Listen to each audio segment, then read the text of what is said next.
High, আমি অন্বেষা মণ্ডল from এডুসল। আমাদের সাথে আজকে আছে আইএসএসএম এর একজন স্টুডেন্ট। আমরা তার সাথে আলাপ করে নেব। তোমার নাম? আমার নাম সুমন দত্ত। তো আমরা আজকে সুমনের ডক্টর হওয়ার জার্নিটা কিভাবে শুরু হয়েছিল ঠিক সেখান থেকে ওকে জিজ্ঞেস করব। প্রথমে আমি জানতে চাইবো যে তোমার ডক্টর হওয়ার ব্যাপারটা কবে মনে হলো যে ডক্টর হতে চাও বা অন্য কিছু নয়, এটা তুমি কবে ডিসাইড করলে? ফার্স্ট অফ অল তেমন কোনো পার্টিকুলার ইন্টেনশন ছিল না যে আমি ডক্টরই হব, বাট আফটার 10th কমপ্লিট করার পর যখন আমি পার্টিকুলার স্ট্রিম চুজ করলাম, PCMB, physics, chemistry, math, biology, then আমার কাছে দুটো লাইনই খোলা ছিল, NEET and JEE. So global exposure and opportunity ভেবে আমি মেডিকেলটাকেই চুজ করেছিলাম। সো আজকে আমাদের সাথে সুমনের বাবাও আছেন, তো ওনার সাথেও আলাপ করে নেবো। আপনার নাম? রামচন্দ্র দত্ত। আচ্ছা, সো প্যারেন্টসদের কাছে আমাদের অনেক কিছু যারা এখানে আমাদের স্টুডেন্টদের নিয়ে আসেন বা আমাদের কাছে কোয়ারি করেন, তাদের ভীষণ মনে ইনসিকিউরিটি থাকে যে স্টুডেন্টকে অ্যাব্রডে পাঠাবো, ঠিক সেটা কেমন হতে চলেছে বা কি হবে। সো আমি প্রথমেই জিজ্ঞেস করব, আপনার ছেলে যে ডাক্তার হতে চায়, এটা কি ও ডিসাইড করেছে নাকি আপনারও মনে কোথাও না কোথাও ছিল যে ডাক্তার বানাবো? না, তার চিন্তা ভাবনাকেই আমি বেশি গুরুত্ব দিয়েছি। সে যেভাবে চেয়েছে আমি সেইভাবেই হেঁটেছি। ওকে, আর এমবিবিএস অ্যাব্রডই কেন?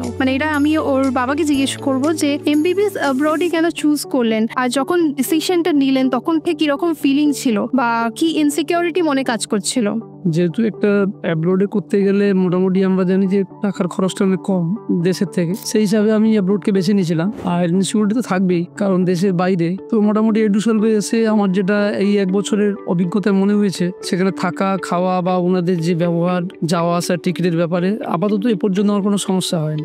সো আমি জানতে চাইবো সুমনের নিটের জার্নিটা ঠিক কেমন ছিল, নিট এক্সাম দেওয়ার পর থেকে কলেজে ভর্তি হওয়া অবধি। অ্যাকচুয়ালি 10 to 12 আমার নিটের কোনো পার্টিকুলার কোচিং ছিল না। আফটার 12th আমি রাজস্থানের এয়ারলাইন ক্যারিয়ার ইনস্টিটিউট কোটা থেকে আমি আমার নিটের জার্নি শুরু করি। সো ফার্স্ট অফ অল ইংলিশের সিলেবাস, অ্যাকচুয়ালি আমি 12th অব্দি বেঙ্গলি মিডিয়ামে ছিলাম। সো এটা অ্যাবজর্ভ করতে খুব টাইম লেগেছিল ফার্স্ট অফ অল। দেন স্টার্টিংয়ে ভালো স্কোর এলেও মেজর মাইনর টেস্টে লাস্টের দিকে যখন আমি এটা ফিল করি যে ফার্স্ট সিলেবাস বা আমার স্কোর কিরকম আসবে ইন ফিউচার, দেন একটা গভর্নমেন্ট মেডিকেল কলেজে সিট আমি অকুপাই করতে পারবো কিনা, so many kinds of roller coaster life আমার চলছিল আর কি। সো ওটার জন্য আমার লাস্ট স্কোরটা খুবই ছুটে দিয়েছিল। তারপর কি ডিসাইড করলে কলেজের ব্যাপারে? তখন আমি জানতে পারলাম যে আফটার 2024 এফএমজি অ্যান্ড নেক্সট ওটা একটাই এক্সাম হবে। আমি যদি ইন্ডিয়া থেকেও প্রাইভেটে এমবিবিএস করি বা ফরেন থেকেও এমবিবিএস করি, আমাকে licensing exam both for India and foreign দিতেই হবে। সো অ্যাকচুয়ালি ফরেনে অ্যাফোর্ডেবল ফিস, যদি আমি আইএসএম এ গ্লোবাল এক্সপোজার পেতে পারি বা ইন্ডিয়ান টিচার্স, ইন্ডিয়ান এনভায়রনমেন্ট পেতে পারি অ্যান্ড বেস্ট এডুকেশন পেতে পারি, সো আই চুজ আইএসএম। তো আমি এবার জানতে চাইবো যে এডুসলভের সাথে তোমার কিভাবে পরিচয় হলো? অ্যাকচুয়ালি কনসালটেন্সি বলতে প্রথমে আমি রাকেশ স্যার এবং সুরভি ম্যামের থ্রু একটি ওয়েবিনার জয়েন করেছিলাম, যেটা অনলাইন মোডে ছিল। ফার্স্ট অফ অল আইএসএম এর ব্যাপারে ইন্টারেস্ট গ্রো করে যে Indian environment, Indian teacher and FMG coaching etcetera etcetera, অনেক পার্সপেক্টিভ ছিল যে এডুসলভের থ্রু দিয়ে এটা আমার জানা পসিবল হয়েছিল। অ্যান্ড দেন আমি এডুসলভের অফলাইন অফিসটা ভিজিট করি অ্যান্ড দেন এভরিথিং জানার পর আমি অ্যাডমিশন নেওয়ার ডিসিশন গ্রহণ করি। এবার জানতে চাইবো আইএইচএসএম এর ব্যাপারে। আইএইচএসএম এ ভর্তি হওয়ার আগে তুমি কি আইএইচএসএম সম্বন্ধে কিছু রিসার্চ করেছিলে বা কিছু জানতে আইএইচএসএম নিয়ে? অবভিয়াসলি ফার্স্ট অফ অল জানার ইচ্ছার জন্য আমি অ্যাকচুয়ালি ইউটিউব, গুগল অ্যান্ড বিভিন্ন সাইটস আমি স্ক্রল করি অ্যান্ড দেন আমি ওখানে অ্যাকচুয়ালি আমার সিনিয়র যারা আইএইচএসএম এ রিসেন্টলি গ্রাজুয়েট হয়েছেন, মেডিকো মনস্টার যিনি একজন দাদা বলেছিলেন, ওখানে ওনার ইউটিউবের ভিডিও কন্টেন্ট বা শর্টস দেখে আমি ইনফ্লুয়েন্সড হই যে ওখানে গেলে আমি কোনো প্রকার ট্রাভেলের সম্মুখীন হব না, অ্যাকচুয়ালি ইন্ডিয়ান এনভায়রনমেন্ট। সো ওই জন্য আইএইচএসএমটাই বেস্ট মনে হয়েছে আমার বাকি ইউনিভার্সিটি থেকে। তো আইএইচএসএম এর ব্যাপারে রিভিউজের কোনো অভাব নেই, ইউটিউবে দেখলেই তোমরা দেখতে পাবে প্রচুর ভিডিওস আছে, তো তোমরাও চেক আউট করতে পারো। তো আইএইচএসএম এ এটা তো গেল ভর্তি হওয়ার জার্নিটা, এবার আইএইচএসএম এ পড়ার পর তো তোমার কেমন এক্সপিরিয়েন্স, ফ্যাকাল্টির ব্যাপারে তোমার কেমন experience? After completing first year both semester, first and second semester, আমার এটা ফিল হচ্ছে যে আমি কিছু নতুন অ্যাচিভ করতে পেরেছি।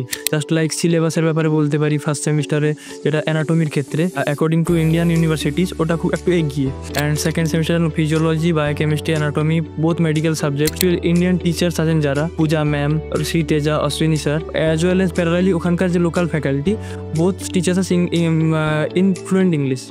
অ্যান্ড সাবজেক্টগুলো অ্যাবজর্ব করতে খুবই ইজি হয়, অ্যান্ড ওরা কেয়ারফুলি ওয়েতে আমাদের টিচ করে থাকে। তুমি কি কোনো অ্যাপ্লিকেশন ইউজ করো, কোনো অ্যাপ ইউজ করো ফোনে যেটা থ্রু দিয়ে তুমি পড়াশোনা করো? অ্যাকচুয়ালি ফার্স্ট ইয়ারে প্রোডাক্ট টিউটোরিয়াল যেটা আমরা কলেজ থেকে অ্যাক্সেস পেয়েছি, ওখান থেকে আমাদের কোশ্চেন পড়তে, সেমিস্টার এক্সাম ক্লিয়ার করতে and within FMG exam clear করার জন্য যে কোশ্চেন ওটা আমরা ওখান থেকে প্রিপেয়ার করি। সো এমবিবিএস অ্যাব্রড নিয়ে যে ইনসিকিউরিটিগুলো থাকে সেই ব্যাপারে আমি জানতে চাইবো, আপনি অন্য প্যারেন্টদের কি সাজেস্ট করতে চাইবেন যে অ্যাব্রডে পাঠানো কি ব্যাপারটা খুবই ডেঞ্জারাস, ভয়ঙ্কর, নাকি খুব সেফ? না, এখনো পর্যন্ত সেভাবে কোনো মনে হয়নি। যেটা প্রথমে মনে হয়েছিল যে বাইরে যাবে, কিভাবে যাবে, কখন ফ্লাইট ধরবে, সেখানে পৌঁছাবে কি করে, সেখানে মনের মধ্যে একটা দ্বন্দ্ব ছিল। কিন্তু যা দেখছি বাইরে যাওয়াটা কোনো ব্যাপার নেই, ওনারা টিকিট করে দিচ্ছেন, ফ্লাইটে যাওয়ার সময় গাইড করে দিচ্ছেন, সেখানে পৌঁছে যাচ্ছে, সেখানে কোনো ইনসিকিউরিটি বলার কোনো ব্যাপার নেই, মোটামুটি ঠিকই আছে। আমার তো মনে হচ্ছে বাইরের আর দেশের মধ্যে কোনো সমস্যা নেই। আমি সুমনকে জানতে চাইবো, তো এমবিবিএস অ্যাব্রড করার ডিসিশনটা, এটা কি তোমার প্যারেন্টদের সাথে তোমার সমবেত ডিসিশন ছিল? ফার্স্ট অফ অল কোনো প্যারেন্টই চান না যে নিজের ছেলেকে বাইরে পাঠাতে বিদেশে। উইদিন রিলেটিভস, প্যারেন্টস অ্যান্ড সবাই মিলে আমরা ডিসাইড করে এমবিবিএস অ্যাব্রডটা চুজ করেছি। প্যারেন্টদের তরফ থেকে কোনো বাধা ছিল না, এটা একটা সমবেত ডিসিশন ছিল তাহলে? হ্যাঁ। এবার আমি জানতে চাইবো এফএমজি কোচিং সম্বন্ধে। আমরা এটা অনেকেই শুনেছি যে IHSM এ এফএমজি কোচিং দেওয়া হয়, সো সেটা ঠিক কিভাবে হয়, ক্লাসেসগুলো ঠিক কেমনভাবে করানো হয়, আমি সোনা থেকে জেনে নেবো। অ্যাকচুয়ালি এফএমজি কোচিংটা ফার্স্ট ইয়ার থেকেই হয়।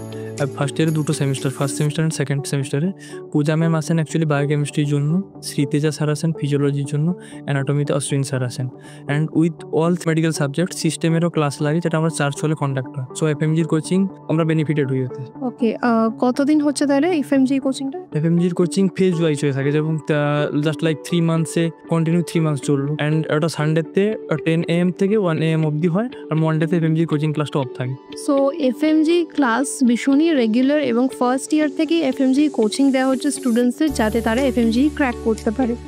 বিদেশে গিয়ে খাওয়া দাওয়া নিয়ে তো স্টুডেন্টদের একটা সমস্যা হতেই থাকে, হস্টেলের খাবার ভালো লাগে না, কেউ ইন্ডিয়ান খাবার পায় না। সো আমি সুমনা থেকে জেনে নেবো তোমার হস্টেলের খাবার ঠিক কেমন?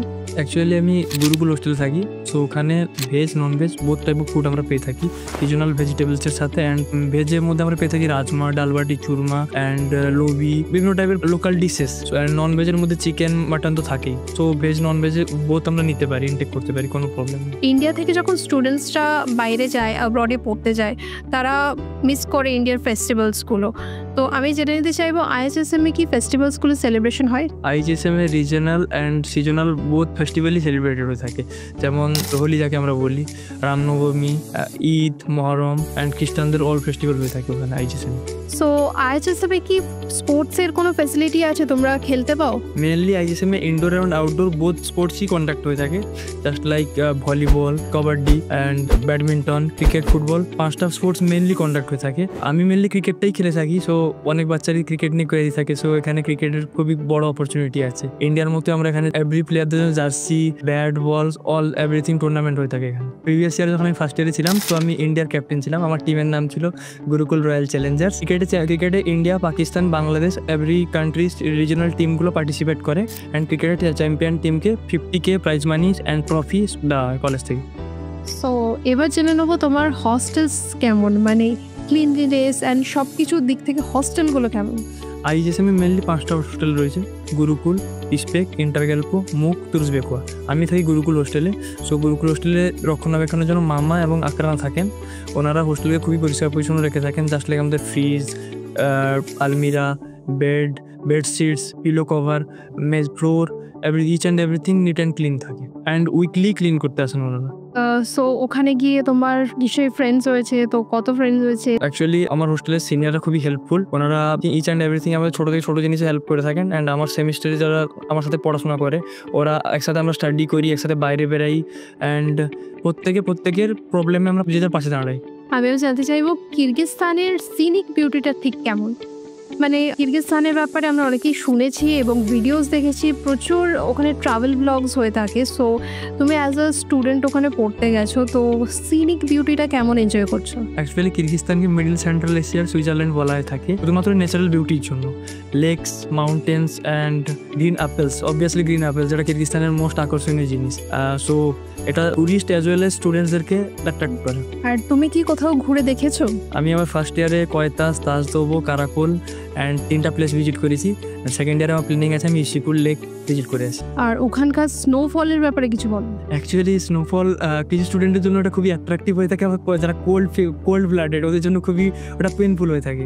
সো স্নোফল অবভিয়াসলি এনজয়েবল, কারণ ফার্স্ট ইয়ারে স্টুডেন্টদের ক্ষেত্রে স্নোফল ওরা খুবই এনজয় করে থাকে। তুমিও এনজয় করেছো? অ্যাকচুয়ালি কিরগিজস্তানের স্নোফলটা খুবই অ্যাট্রাকটিভ, সবারই পছন্দ প্রায় বলতে পারি আমরা। সো স্নো জ্যাকেট, স্নো বুট, ফার্স্ট ইয়ারের স্নোফল প্রত্যেকেই এনজয় করে। হোস্টেলের পাশে বরফের স্তূপ জমা হয়ে থাকে, লিটারেলি যেরকম বালির পাহাড় তেমনি বরফের পাহাড় জমা হয়ে থাকে। তোমরা স্নোম্যান বানাও না? হ্যাঁ, স্নোম্যান আমরা বানিয়ে খেলি, স্নো থ্রো করে খেলি। আমি জানতে চাইবো যে তোমার ফিউচার প্ল্যানস কি? তুমি কি ইন্ডিয়াতে ফিরতে চাও নাকি বাইরের কোনো দেশে প্র্যাকটিস করতে চাও? ফার্স্ট অফ অল আমি আইএসএম থেকে ডিগ্রি কমপ্লিট করে ইন্ডিয়াতে এসে নেক্সট ক্লিয়ার করে গভর্নমেন্ট লাইসেন্স নিয়ে আমি ইন্ডিয়াতে প্র্যাকটিস করতে চাই, and if possible farther than আমি পিজি করতে চাই ইন্ডিয়াতে। আর আমার ইউএসএমএল ইউকে প্লেব এক্সাম দেওয়ার ইচ্ছা রয়েছে। আমি যদি পিজি করি ইন ফিউচার আমি চাইল্ড স্পেশালিস্ট অর নিউরোলজিস্ট হতে চাই। ওকে, সো আমি ওনার থেকে জিজ্ঞেস করবো যে এডুসলভের সাথে আপনার এক্সপিরিয়েন্স কেমন এখনো অবধি? এক্সপিরিয়েন্স বলতে আমার যখন প্রয়োজন হয়েছে, যখন আমি অসুবিধায় পড়েছি, সুরভি ম্যাম, রাকেশ স্যারকে আমি ফোন করেছি, আমার সমস্ত প্রবলেম মোটামুটি সলভ করে দিয়েছেন। এই ব্যাপারে আমি এডুসলভের কাছে কৃতজ্ঞ। অবভিয়াসলি আমি এখনও অবধি এডুসলভের কাছ থেকে আমার এক্সপেকটেশনের থেকে আমি অনেক বেশি পেয়েছি। জাস্ট লাইক আমার কোনো সময় প্রবলেম হলে আমি সুরভি ম্যাম, রাকেশ স্যারে কন্ট্যাক্ট করি, ওনারা ইনস্ট্যান্ট রেসপন্স করেন আমাকে। এডুসলভ এখন আমার অ্যাকচুয়ালি ফ্যামিলির মতোই হয়ে গেছে, জাস্ট লাইক প্যারেন্টস। আমি আপনার কাছে একটা প্রশ্ন করব, সেটা হচ্ছে আপনি প্রথমে ডিসাইড করেছিলেন যে বাংলাদেশে কোনো কলেজে ওকে ভর্তি করবেন, তো এখন আপনি আইএসএম এর ভর্তি করেছেন কিরগিজস্তানে, তো আপনার কি মনে হয় এই ডিসিশনটা ঠিক নেওয়া হয়েছিল?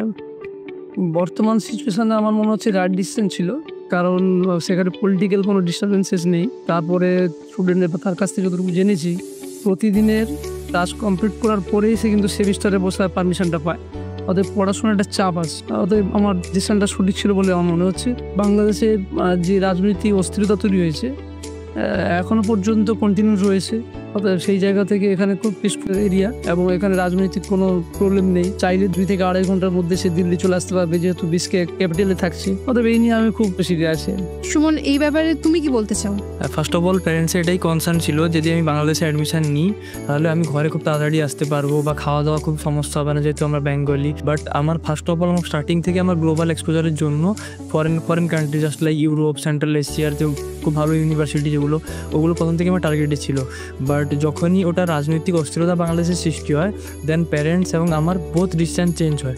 আমরা আইএসএমে অ্যাডমিশন নেওয়ার পরিকল্পনা করি এবং আইএসএমে অ্যাডমিশন নেওয়ার পরে ওখানকার যে ফ্যাকাল্টি বা anatomy lab etcetera medical science ওখানে খুবই ডেভেলপড। সো আই থিঙ্ক আমি মনে করি যে আমি বেনিফিটেড হয়েছি। সো এটা ছিল সুমনের এক্সপিরিয়েন্স আইএসএম সম্বন্ধে। সো যারা তোমরা আইএসএমে পড়তে চাও বা অন্যান্য কলেজে পড়তে চাও বা অ্যাব্রডে যেতে চাও, তাদের জন্য এই এক্সপিরিয়েন্সটা, এই ইন্টারভিউটা তোমাদের অনেক হেল্প করবে।